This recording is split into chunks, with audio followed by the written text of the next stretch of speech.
پاکستان کے ضلع قصور کے اس نوجوان مجاہد کی کہانی جس نے اسرائیل کی سرحدوں کو ہلا کر رکھ دیا۔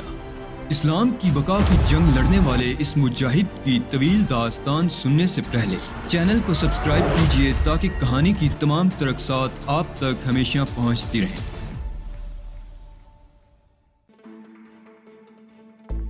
برف کا یہ ویرانہ تو ابھی نہ جانے کتنے حادثات کا باعث بنے گا، لیکن ہمیں کچھ خطرناک لوگوں کے وجود کا بھی خیال رکھنا ہوگا۔ فریڈ بولا، یقیناً، اور ہماری بدقسمتی ہے کہ ہم اپنے تحفظ کا کوئی بندوبست بھی نہیں رکھتے۔ مائیکل نے کہا۔ کیبن میں موت کی سی خاموشی چھا گئی، سب سوچ میں ڈوب گئے تھے۔ میری ذہنی کیفیت عجیب ہو رہی تھی۔ میں سوچ رہا تھا کہ پتہ نہیں وہ شخص زندہ بھی ہے یا نہیں۔ میں یہ بھی سوچ رہا تھا کہ میں نے خود کو اپنے اصلی نام سے روشناس کرا کے غلطی کی ہے۔ اگر یہ سارا معاملہ وہی نکلا تو میں مشکلات کا شکار ہو جاؤں گا۔ وہ لوگ باتیں کرتے رہے۔ میں نے اس کے بعد ان کی گفتگو میں حصہ نہیں لیا۔ دفعتاً فریڈ نے کہا، کیا میری طرح آپ لوگ بھی ایک طرح کی گھٹن محسوس کر رہے ہیں؟ میرا خیال تھا کہ یہ گھٹن خود مجھے ہی محسوس ہو رہی ہے، جیکسن نے کہا۔ دراصل یہ بلندی پر ہونے کی وجہ سے ہے۔ بلندی پر چونکہ ہوا لطیف ہوتی ہے اور اس میں دباؤ زیادہ نہیں ہوتا، اس لیے ہمارے پھیپھڑے سانس لینے میں دقت محسوس کرتے ہیں، لیکن شکر ہے ہم اس بوجھ کو بآسانی برداشت کر رہے ہیں۔ البتہ صبح کو ہمیں نیچے کی جانب سفر شروع کر دینا چاہیے تاکہ زیادہ عرصے پھیپھڑے دباؤ میں نہ رہیں، مائیکل نے بتایا۔ بہتر یہی ہے کہ صبح کو ہم نیچے کی طرف سفر شروع کر دیں، ورنہ یہ بلندیاں تو یوں بھی ہماری زندگی کی گاہک بن سکتی ہیں۔ سفر کی ابتدا تو کی جائے، اس کے بعد حالات ہماری تقدیر کا جو بھی فیصلہ کریں۔ فریڈ نے گہری سانس لے کر کہا۔ میں اپنی جگہ سے اٹھ گیا۔ مائیکل نے چونک کر مجھے دیکھا اور بولا، کہاں مسٹر علی؟ کیبن کے باہر شدید سردی ہے۔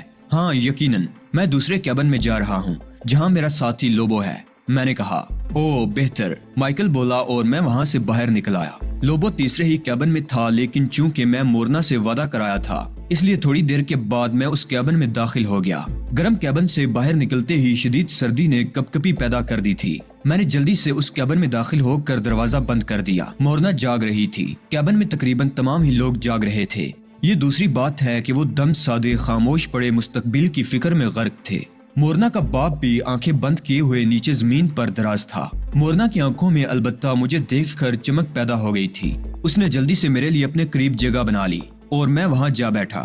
شکریہ مسٹر علی، اس نے آہستہ سے کہا۔ آپ کے ڈیڈی سو گئے؟ میں نے مورنا سے سوال کیا۔ مورنا نے ایک گہری سانس لے کر فکر مند نگاہوں سے نیچے لیٹے ہوئے شخص کو دیکھا اور پھر میری جانب دیکھنے لگی۔ میں محسوس کر رہی ہوں کہ مسٹر ہائیکر ذہنی طور پر شدید متاثر ہوئے ہیں۔ ان کی گفتگو بے ربط ہے اور وہ کچھ کھوئے کھوئے سے ہیں۔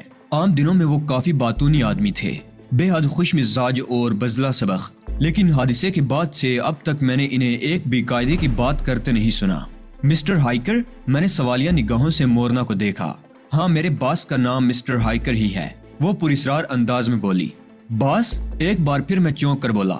ہاں، مسٹر ہائیکر میرے باس ہیں، مورنا نے جواب دیا۔ گویا یہ تمہارے ڈیڈی نہیں ہے؟ نہیں، مورنا آہستہ سے بولی۔ لیکن تم نے تو کہا تھا مورنا کہ… ہاں مسٹر علی، ہم لوگ باپ بیٹی کی حیثیت ہی سے سفر کر رہے تھے۔ مسٹر ہائیکر کے جانے والے اس بات سے بخوبی واقف ہیں کہ ان کی کوئی اولاد نہیں ہے، لیکن ہم دونوں اینڈرسن اور سولیٹر اینڈرسن کی حیثیت سے اس جہاز میں سوار ہوئے تھے، صرف اس لیے کہ مسٹر ہائیکر کی اصل شخصیت کسی کو معلوم نہ ہو سکے، مورنا نے جواب دیا اور میرے ذہن میں پھر پراسرار سرگوشیاں ابھرنے لگیں۔ اس کی ضرورت کیوں پیش آئی مس مورنا؟ میں نے سوالیہ انداز میں کہا۔ مورنا خاموش ہو کر خلا میں گورنے لگی، پھر اسی انداز میں دیکھتی ہوئی بولی، نہ جانے کیوں ایک دم سے مجھے یوں محسوس ہونے لگا ہے مسٹر علی کہ ہزاروں فٹ کی بلندی پر جہاز کے اس حادثے سے زندہ بچ جانے کے باوجود ہم غیر محفوظ ہیں، اور بالآخر ہمارا اختتام بھی موت ہی ہے۔ میں خود کو شدید بد دل محسوس کر رہی ہوں۔ آپ اسے بزدل قرار نہ دیں، بس میری اپنی کیفیت ایسی ہی ہے۔ کیا آپ اس بات کا یقین کریں گے مسٹر علی کہ جب میں کوئی غیر معمولی بات محسوس کرتی ہوں تو وہ غلط نہیں نکلتی؟ آپ کو اس قدر بد دل نہیں ہونا چاہیے مس مورنا۔ بہت سے لوگ ہیں یہاں، آپ تو مجھے عام لوگوں سے بہادر محسوس ہوتی ہیں۔ نہیں، میں عام لوگوں سے بہادر نہیں ہوں۔ میں نے زندگی میں بہادری کا کوئی کام نہیں کیا، بس میں مسٹر ہائیکر کی سیکرٹری ہوں، ان کے ساتھ ہی رہی ہوں۔ میرے والدین بچپن ہی میں مر چکے تھے، خاصی پریشان کن زندگی گزر رہی تھی۔ پھر مسٹر ہائیکر کی ملازمت میں آ گئی اور انہوں نے مجھے خاصی باعزت زندگی مہیا کر دی۔ آپ یقین کریں مسٹر علی کہ زندگی میں بہت کم ساتھی ہیں میرے، اور کوئی بھی میرے اس قدر قریب نہیں ہو سکا۔ کہ میں اپنی زندگی میں کوئی تغیر محسوس کرتی، لیکن دل چاہتا ہے کہ موت سے پہلے کچھ اور تو دیکھوں، کچھ اور کیفیت تو محسوس کروں۔ ممکن ہے آپ میرے بارے میں کوئی غلط رائے قائم کریں، یہ آپ کی مرضی ہوگی، لیکن میں نے اس کی طرف دیکھا۔ اس کی نگاہوں میں در حقیقت مایوسی کے سائے نظر آ رہے تھے۔ بظاہر وہ کوئی غلط لڑکی نہیں معلوم ہوتی تھی، تاہم اس نے مسٹر ہائیکر کے بارے میں جو کچھ بتایا تھا وہ میرے لیے بے حد سنسنی خیز تھا۔ کیا ہائیکر ہی وہ شخصیت تو نہیں ہے جس کے تحفظ کے لیے مجھے بھیجا گیا ہے؟ امکان ہو سکتا تھا اس بات کا، اور اس کے لیے مورنا کو خریدنا ضروری تھا۔ چنانچہ میں نے اپنے ہونٹوں پر ایک دل آویز مسکراہٹ پیدا کی۔ مس مورنا، میں آپ کے جذبات کی قدر کرتا ہوں۔ آپ کی شخصیت در حقیقت ایسی ہے کہ کوئی بھی شخص آپ کا گرویدہ ہو سکتا ہے۔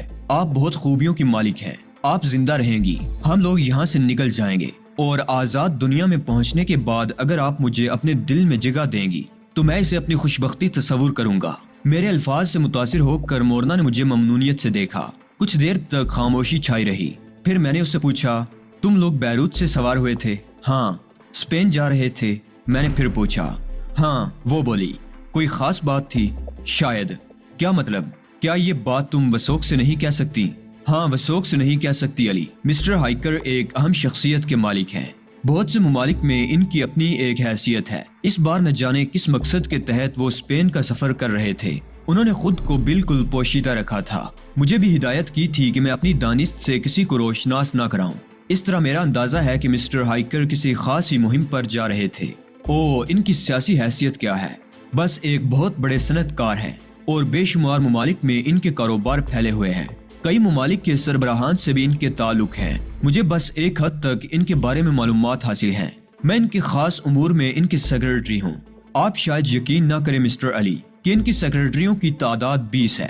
ان 20 سیکرٹریوں میں کوئی بھی یہ نہیں کہہ سکتی کہ وہ مسٹر ہائیکر کے بارے میں مکمل معلومات رکھتی ہے یا مسٹر ہائیکر کے معاملات سے مکمل واقفیت رکھتی ہے۔ مسٹر ہائیکر جس معاملے میں ضروری سمجھتے ہیں کسی بھی سیکرٹری کو ساتھ لے لیتے ہیں، لیکن تفصیلات بتائے بغیر۔ ہمیں صرف وہی معلوم ہوتا ہے جو مسٹر ہائیکر ہم سے چاہتے ہیں۔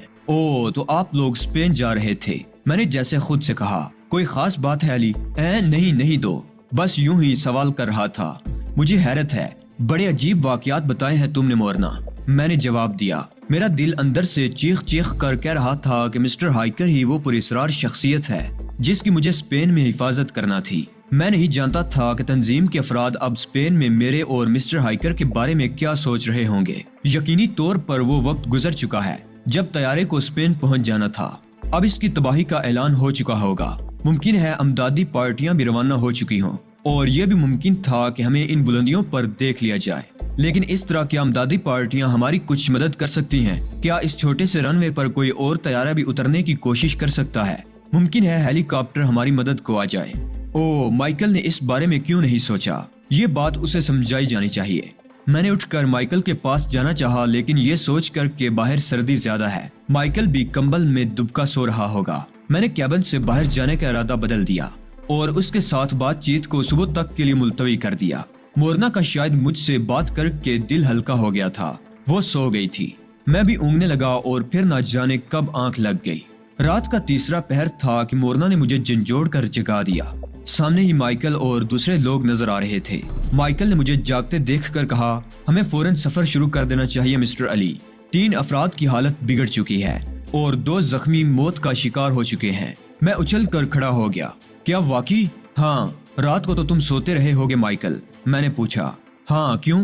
میرا مقصد ہے کیا امدادی پارٹیاں ہماری تلاش میں نہیں آئیں گی؟ نہیں، اس کا کوئی امکان نہیں ہے۔ کیوں؟ یہاں کی برف پوش چوٹیاں عمودی گزرگاہ نہیں ہوتی اور طیاروں سے انہیں بآسانی نہیں دیکھا جا سکتا۔ ممکن ہے ان لوگوں کو جہاز کی تباہی کی سمت کا پتہ چل سکے اور ہم امدادی پارٹیوں کے انتظار میں یہاں موت سے ہم کنار ہو جائیں۔ مائیکل کا کہنا بھی درست تھا۔ میں نے اس سلسلے میں ان سے بحث کرنا مناسب نہ سمجھا۔ البتہ لوگوں کو میں نے اس بات کے لیے تیار کر لیا کہ مسٹر ہائیکر اور ان کی سیکرٹری مورنا کا خاص خیال رکھا جائے اور کسی بھی ضرورت پر ان کی بھرپور مدد کی جائے۔ لوبو آنکھیں بند کر کے بات ماننے کا عادی تھا۔ اس نے یہ سوال بھی نہ کیا کہ میں اسے یہ ہدایت کیوں دے رہا ہوں۔ پھر اس کے بعد میں مائیکل کے ساتھ مل کر سفر کا جائزہ لینے لگا۔ اس نے چند لوگوں کو اس بات کے لیے آمادہ کر لیا تھا کہ وہ زخمیوں کے اسٹریچروں کو لے کر نیچے اترے۔ کچھ شریف الطبع لوگ اس کے لیے تیار ہو گئے تھے۔ ایڈلر سے بھی یہ بات کہی گئی۔ اس نے نفرت سے ناک چڑھاتے ہوئے کہا، میں تمہاری طرح احمق نہیں ہوں۔